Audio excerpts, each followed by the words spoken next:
Bonjour, je m'appelle Hans-Jörg Ruppen. Je suis le directeur du cours de mathématiques spéciales de l'École polytechnique fédérale de Lausanne.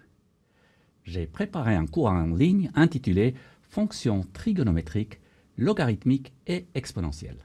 Les fonctions que nous allons introduire dans ce cours peuvent être qualifiées de fonctions spéciales fondamentales. Mais qu'est-ce que cela signifie? On peut qualifier ces fonctions de spéciales parce qu'elles ont des propriétés qui les rendent attractives pour certains types d'applications. Les applications pour les fonctions que je vais présenter sont nombreuses, en physique, en chimie, en biologie, en traitement du signal, dans les sciences de l'ingénieur tout court. Dès qu'on a un phénomène périodique, dès qu'on a des oscillations ou des vibrations, comme c'est par exemple le cas si vous avez un wagon qui est rattaché à un mur par un ressort, un wagon qui fait des allers-retours, que ce soit avec ou sans des frottements, dès qu'on a ce type de phénomène, on fait appel à des fonctions trigonométriques.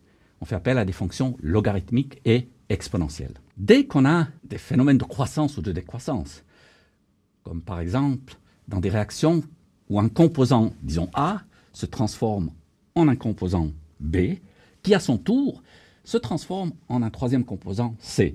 Donc dès qu'on a des phénomènes de croissance ou de décroissance, ces fonctions spéciales interviennent dans la modélisation. Tout scientifique, tout ingénieur connaît ces fonctions. C'est pour cela que nous qualifions ces fonctions spéciales de fondamentales.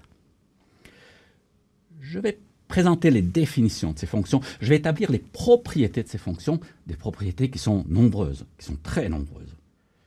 Je vais vous aider à vous approprier ces fonctions par un grand nombre de figures qui illustrent ces concepts, mais aussi par des animations. Je vais soutenir votre progression par des quiz, ainsi que par des questions à choix multiples qui demanderont un développement un peu plus élaboré de votre part. Je vous invite donc à suivre mon cours « Fonctions trigonométriques, logarithmiques et exponentielles ». Soyez les bienvenus.